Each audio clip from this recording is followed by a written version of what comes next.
नमस्कार दोस्तों, आप देख रहे हैं मेरा YouTube चैनल और मैं हूं आपके साथ आपका दोस्त साकेत गर्ग। आज के इस वीडियो में हम बात करेंगे कि 5 फरवरी 2025 को होने वाले दिल्ली विधानसभा चुनाव के बारे में। अगर आप भारत की पॉलिटिक्स के अंदर इंटरेस्ट रखते हैं, अगर आपको दिल्ली के विधानसभा चुनाव के अंदर इंटरेस्ट है, तो ये वीडियो आपके लिए बहुत ही रोचक और बहुत ही महत्वपूर्ण रहने वाला है। इस वीडियो में हम बात करेंगे दिल्ली विधानसभा चुनाव से जुड़े कुछ इंपॉर्टेंट फैक्ट्स के बारे में, इस बार की सीटों के समीकरणों के बारे में, पिछली बार के जो रिजल्ट्स रहे हैं दिल्ली विधानसभा चुनाव के उनके बारे में, साथ ही इस बार कैसा माहौल है दिल्ली विधानसभा चुनाव के अंदर उसके बारे में बात करेंगे। साथ ही हम बात करेंगे कि कौन सी हॉट सीट्स हैं दिल्ली के अंदर और कौन कौन सी पार्टी कितनी सीटों पर दिल्ली के अंदर विधानसभा चुनाव लड़ रही है। तो चलिए शुरू करते हैं इस वीडियो को।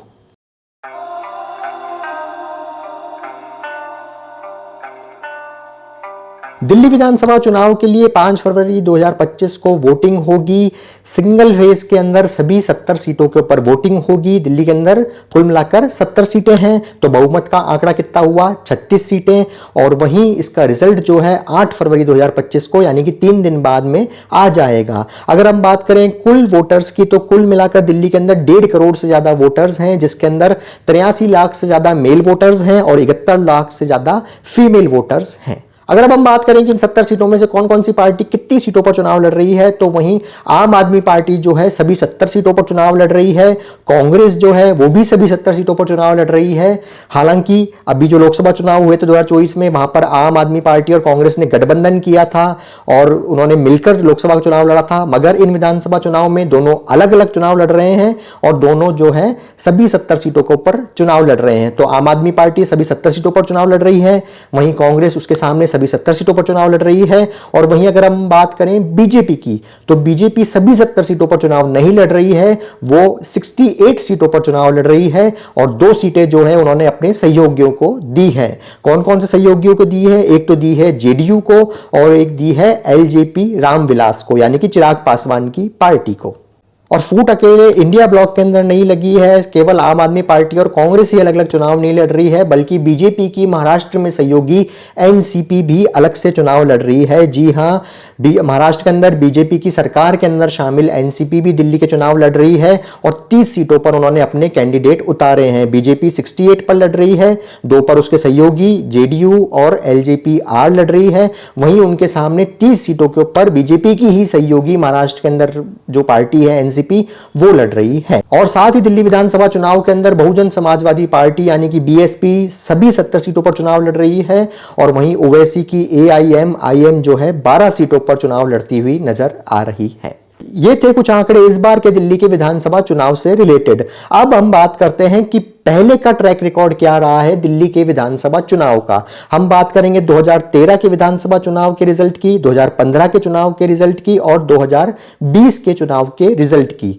2013 की अगर हम बात करें तो 2013 से जस्ट 1 साल पहले 2 अक्टूबर 2012 को जो है आम आदमी पार्टी की नींव रखी गई थी, यानी कि आम आदमी पार्टी जो है 2 अक्टूबर 2012 को जो है पिक्चर में आई थी और उसके सही 1 साल बाद में जो है दिल्ली के अंदर विधानसभा चुनाव हुए थे 2013 के अंदर।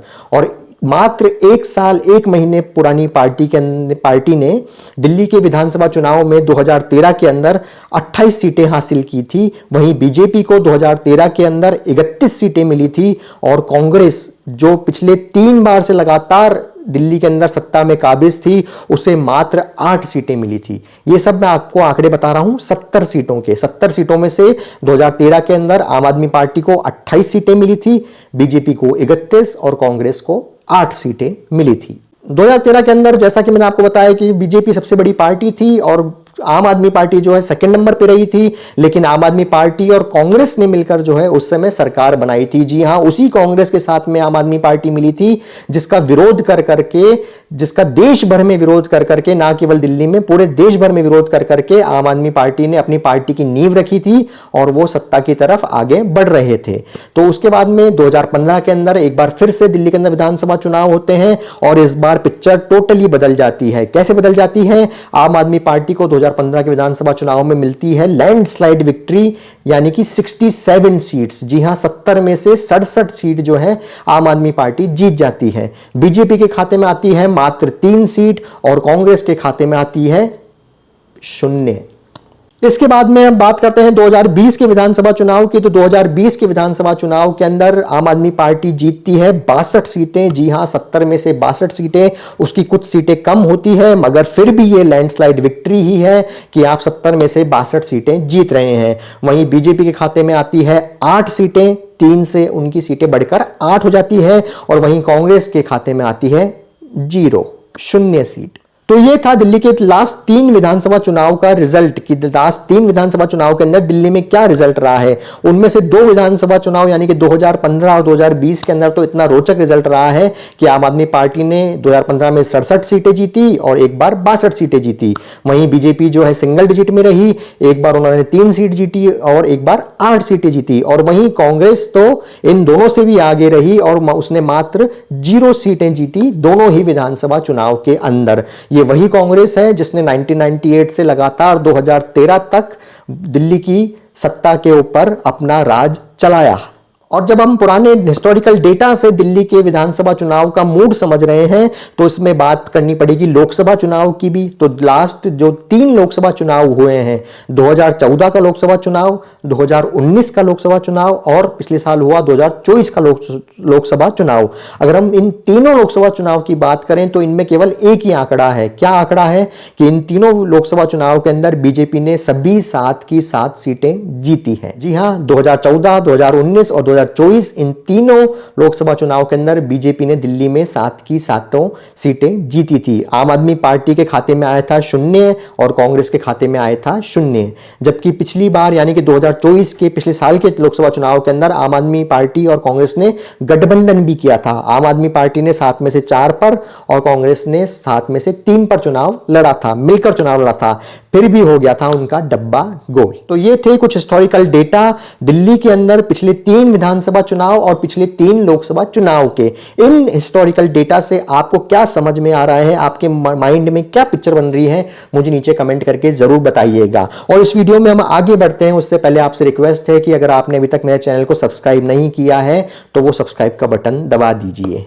चलिए अब बात करते हैं करंट विधानसभा चुनाव की, यानी कि दिल्ली विधानसभा चुनाव 2025 की कुछ हॉट सीट्स की। इन हॉट सीट्स में सबसे जो बड़ी हॉट सीट है, हॉटेस्ट सीट है, वो है नई दिल्ली की सीट। जी हां, वही नई दिल्ली की सीट जिस पर शीला दीक्षित जो है लगातार जीतती हुई आती थी, दिल्ली की मुख्यमंत्री बनती थी। और उसी सीट के ऊपर 2013 के अंदर अरविंद केजरीवाल ने उन्हें हराया था 25,000 26,000 से ज्यादा वोटों से। और अरविंद केजरीवाल जो है जब से लगातार 3 बार जो है दिल्ली के उस नई दिल्ली की सीट से विधायक चुनकर आ रहे हैं और मुख्यमंत्री बनते हुए आ रहे हैं। नई दिल्ली विधानसभा सीट इतनी हॉटेस्ट सीट क्यों है? वो इसलिए है क्योंकि इस पर चुनाव लड़ रहे हैं एक पूर्व मुख्यमंत्री और 2 पूर्व मुख्यमंत्रियों के बेटे। कैसे आम आदमी पार्टी से चुनाव लड़ रहे हैं? अरविंद केजरीवाल जो 3 बार दिल्ली के मुख्यमंत्री रहे हैं, पूर्व मुख्यमंत्री हैं दिल्ली के, अभी उन्होंने आतिशी जी को दिल्ली का मुख्यमंत्री बना रखा है। वहीं बीजेपी से चुनाव लड़ रहे हैं साहिब सिंह वर्मा जी जो दिल्ली के पूर्व मुख्यमंत्री रहे हैं, उनके बेटे प्रवेश वर्मा। और वहीं कांग्रेस से चुनाव लड़ रहे हैं शीला दीक्षित जी जो दिल्ली की 3 बार मुख्यमंत्री रही हैं, उनके बेटे संदीप दीक्षित। तो नई दिल्ली विधानसभा सीट के ऊपर क्या रोचक चुनाव हो रहा है। एक और है पूर्व मुख्यमंत्री और उनके सामने हैं 2 पूर्व मुख्यमंत्रियों के बेटे। और यहां आपको बता दूं कि प्रवेश वर्मा और संदीप दीक्षित जो हैं दोनों ही सांसद भी रह चुके हैं दिल्ली के अंदर। अब दिल्ली विधानसभा चुनाव की एक और हॉट सीट की बात करते हैं। बड़ी रोचक है ये भी दिल्ली की विधानसभा सीट। इस सीट का नाम है कालकाजी सीट। जी हां, इस कालकाजी सीट से चुनाव लड़ रही हैं दिल्ली की सिटिंग मुख्यमंत्री यानी कि आतिशी।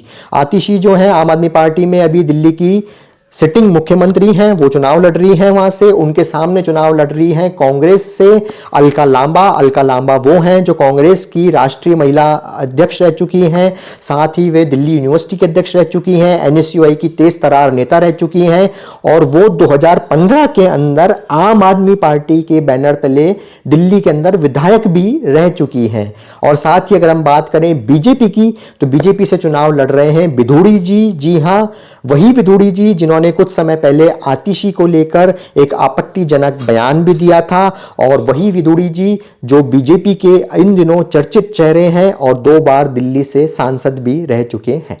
अब बात करते हैं दिल्ली की तीसरी हॉट सीट की, तो वो है जंगपुरा सीट। जी हां, जंगपुरा विधानसभा सीट से चुनाव लड़ रहे हैं दिल्ली के पूर्व उप मुख्यमंत्री, 3 बार पूर्व उप मुख्यमंत्री रह चुके मनीष सिसोदिया। मनीष सिसोदिया इससे पहले 2013, 2015 और 2020 के अंदर पटपड़गढ़ से चुनाव लड़ते थे, मगर 2020 के अंदर वो बहुत कम मार्जिन से जीत पाए थे, इसलिए इस बार उनको सीट दी गई है जंगपुरा सीट। जंगपुरा सीट पर मनीष सिसोदिया के सामने है बीजेपी से तरविंदर सिंह मारवा, जो 3 बार के विधायक रह चुके हैं, और वहीं कांग्रेस से उनके सामने चुनाव लड़ रहे हैं फरहाद सूरी, जो पूर्व मेयर रह चुके हैं।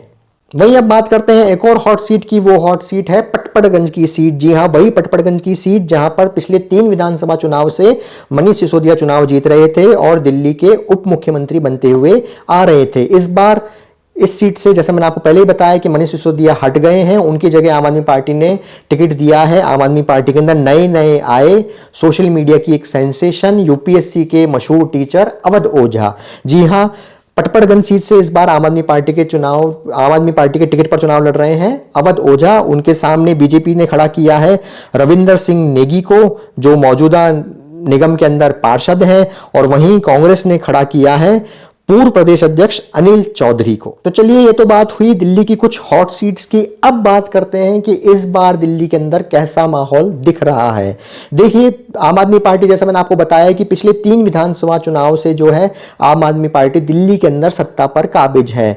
अरविंद केजरीवाल जो है 3 बार लगातार दिल्ली के मुख्यमंत्री रह चुके हैं, और अभी उन्होंने जेल से आने के बाद प्रधानमंत्री नरेंद्र मोदी के 2024 के बर्थडे के दिन उन्होंने आतिशी को जो है दिल्ली का मुख्यमंत्री बनाया था। तो जब आम आदमी पार्टी पिछली 3 बार से सत्ता के अंदर है, तो जाहिर है उनके खिलाफ एंटी इनकम्बेंसी हो सकती है। एंटी इनकम्बेंसी के साथ में एक और चीज आम आदमी पार्टी के खिलाफ हो सकती है, वो है भ्रष्टाचार का मुद्दा। जी हां, वही भ्रष्टाचार का मुद्दा जिसको लेकर आम आदमी पार्टी की नींव रखी गई थी, जिसके ऊपर आम आदमी पार्टी ने अपना पूरा शीश महल, गलत वर्ड, शीश महल का नाम नहीं लेना है, आम आदमी पार्टी ने अपनी पूरी बिल्डिंग जो है खड़ी की थी। उसी भ्रष्टाचार के मुद्दे के ऊपर आम आदमी पार्टी मात्र 10-12 सालों के अंदर खुद ही घिरती हुई नजर आ रही है। उसके सिटिंग मुख्यमंत्री जेल जाकर आए, सिटिंग उप मुख्यमंत्री जेल जाकर आए, सिटिंग स्वास्थ्य मंत्री जेल जाकर आए, और जो है भ्रष्टाचार के कितने आरोप लगे उसकी गिनती ही नहीं है। साथ ही जब पार्टी 3 बार से सत्ता में रही हो, साथ ही जब ही पार्टी के ऊपर भ्रष्टाचार के आरोप लग रहे हो, उनका मुख्यमंत्री पार्टी का सर्वे सर्वा जेल जा चुका हो, उप मुख्यमंत्री पार्टी में 2nd नंबर का व्यक्ति जेल जा चुका हो, स्वास्थ्य मंत्री जेल जा चुका हो, तो क्या होगा? पार्टी के अंदर जाहिर है कि अंदरूनी नाराजगी भी देखने को मिलेगी। मीडिया रिपोर्ट्स के अनुसार आम आदमी पार्टी के अंदर अंदरूनी गहरी नाराजगी भी है। अभी हमने देखा कि 2 दिन पहले सिटिंग 8 विधायकों ने आम आदमी पार्टी छोड़ी और अगले दिन जो है बीजेपी का दामन थाम लिया। जी हां, सिटिंग 8 विधायकों ने। क्यों? क्योंकि उनको टिकट नहीं दिया गया, तो उन्होंने बीजेपी ज्वाइन कर ली। तो आम आदमी पार्टी के खिलाफ दिल्ली विधानसभा चुनाव में क्या क्या चीजें जा सकती हैं, वो क्या हो सकती हैं, आप मुझे नीचे कमेंट करके बताइएगा। मैंने तो आपको हिंट दे दिया है। अब बात करें अगर बीजेपी की, तो बीजेपी का क्या माहौल रह सकता है इस बार के दिल्ली विधानसभा चुनाव के अंदर। तो सबसे पहले उनकी पॉजिटिव चीजें क्या हो सकती है? पॉजिटिव चीज ये हो सकती है कि भैया मोदी जी का चेहरा, जैसा हम जानते हैं कि जीते तो मोदी जी, हारे तो वहां पर चुनाव लड़ने वाले। तो जब अगर मोदी फैक्टर चलता है तो उनके सामने हम देखते हैं कि सब कुछ खत्म हो जाता है। तो क्या मोदी फैक्टर चलता है? वो एक पॉजिटिव पॉइंट है बीजेपी के पास। दूसरा पॉजिटिव पॉइंट बीजेपी के पास क्या होता है? वो होता है धर्म की राजनीति, हिंदू मुसलमान, हिंदुस्तान पाकिस्तान इत्यादि इत्यादि। तो क्या वो पॉजिटिव फैक्टर रहता है बीजेपी के लिए? ये देखना होगा। साथ ही एक पॉजिटिव फैक्टर क्या रह सकता है बीजेपी के लिए? वो ये है कि भैया उन्होंने आम आदमी पार्टी के भ्रष्टाचार के ऊपर एक्शन लिया। उन्होंने सिटिंग मुख्यमंत्री तक को जेल में डाल दिया, उन्होंने सिटिंग उप मुख्यमंत्री तक को जेल में डाल दिया, उन्होंने भ्रष्टाचार के ऊपर काम करके दिखाया। क्या ये पॉजिटिव फैक्टर हो सकता है? साथ में एक पॉजिटिव फैक्टर हो सकता है कि आम आदमी पार्टी के ऊपर जो है भारी एंटी इनकम्बेंसी हो सकती है। मैं नहीं कह रहा कि है, हो सकती है, तो उसका फायदा बीजेपी को मिलता हुआ नजर आ सकता है। ये एक पॉजिटिव फैक्टर हो सकता है। नेगेटिव्स क्या हो सकते हैं बीजेपी के लिए? नेगेटिव ये हो सकते हैं कि कहा जा रहा है कि पीएम मोदी का जो जादू है वो शायद थोड़ा कम हुआ है, लोकसभा चुनाव में भी हमने देखा है, तो हो सकता है कि ये थोड़ा नेगेटिव हो। सेकंड चीज क्या नेगेटिव हो सकती है? वो ये नेगेटिव हो सकती है कि बताया जा रहा है आम आदमी पार्टी के लोगों के द्वारा कि लोगों के अंदर, दिल्ली के लोगों के अंदर ये नाराजगी है कि भैया आम आदमी पार्टी के ऊपर जो है भ्रष्टाचार को लेकर इतनी कार्रवाई करी, आपने उनको जेल में डाल दिया, सिटिंग मुख्यमंत्री को जेल में डाल दिया, उप मुख्यमंत्री को जेल में डाल दिया, आपने बदले की राजनीति की है, आपने जो है ईडी, सीबीआई इत्यादि जो संस्थाएं हैं, इंस्टीट्यूशंस हैं, आपने उनका गलत फायदा उठाया है, ऐसा आम आदमी पार्टी के लोगों का कहना है। तो क्या ये बीजेपी के लिए नेगेटिव होगा, ये भी देखने को मिल सकता है। साथ ही बताया जा रहा है कि उनके लिए एक और नेगेटिव पॉइंट हो सकता है कि जनता जो है सिर्फ हिंदू मुसलमान धर्म की राजनीति, इन राजनीति से तंग आ रही है धीरे धीरे, तो हो सकता है बीजेपी के लिए ये भी नेगेटिव रहे। अब अगर हम बात करें कांग्रेस की, तो कांग्रेस के लिए तो क्या ही पॉजिटिव और क्या ही नेगेटिव। लास्ट 2 विधानसभा चुनाव से कांग्रेस जो है दिल्ली विधानसभा के अंदर ला रही है 0 सीटें। तो कांग्रेस को तो अगर 1 सीट भी मिल जाती है तो कांग्रेस के लिए तो वो बहुत बड़ी जीत होगी।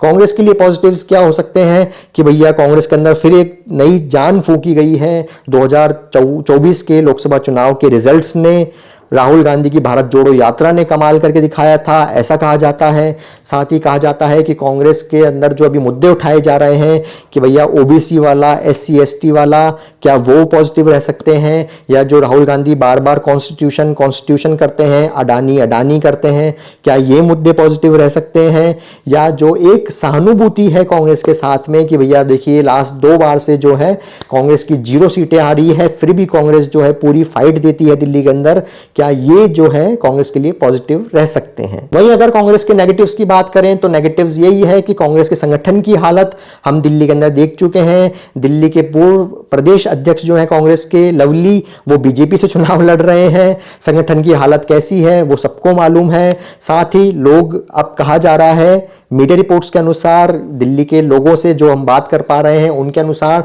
कि लोग थक गए हैं कि राहुल गांधी वही मुद्दे उठाए जा रहे हैं, कॉन्स्टिट्यूशन, SC ST OBC, कितने लोग SC ST के OBC के जो है मुख्यमंत्री वो अधिकारी हैं, अफसर हैं, किन किन संस्थाओं के अंदर हैं, साथ में अडानी हर रोज एक ही बात।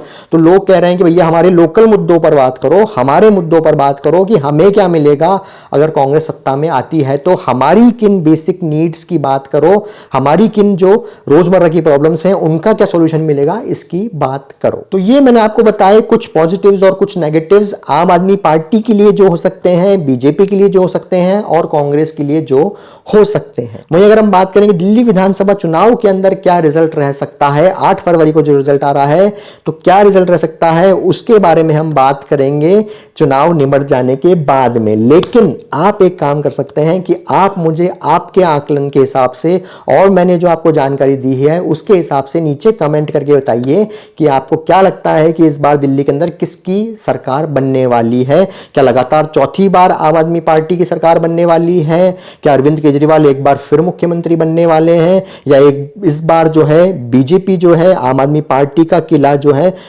फतेह करने वाली है, इस बार बीजेपी की सरकार बनने वाली है, या कांग्रेस की सरकार बन सकती है, या बेयर मिनिमम बात करें तो कांग्रेस का खाता खुल सकता है जो पिछले 2 विधानसभा चुनाव से नहीं खुल पाया है। आप मुझे नीचे कमेंट करके बताइए कि आपका क्या आंकलन है इस बारे में। तो चलिए, ये था दिल्ली विधानसभा चुनाव पर मेरी ओर से एक इंफॉर्मेटिव वीडियो। मैं आशा करता हूं ये वीडियो आपको पसंद आया होगा। यदि इनमें से कोई जानकारी आपको लगता है कि सही नहीं है, मैंने कुछ गलत बताया है, तो नीचे मुझे कमेंट करके बताइएगा। ये वीडियो आपको कैसा लगा वो भी नीचे मुझे कमेंट करके बताइएगा। साथ ही इस वीडियो को ज्यादा से ज्यादा लोगों तक शेयर करना ना भूलिएगा, और हां, वो सब्सक्राइब का बटन अगर अभी तक नहीं दबाया है तो अब दबा दीजिएगा। चलिए फिर मिलते हैं एक और इंटरेस्टिंग वीडियो में। तब तक अपना और अपनों का बहुत ध्यान रखें, बहुत खुश रहें। जय हिंद।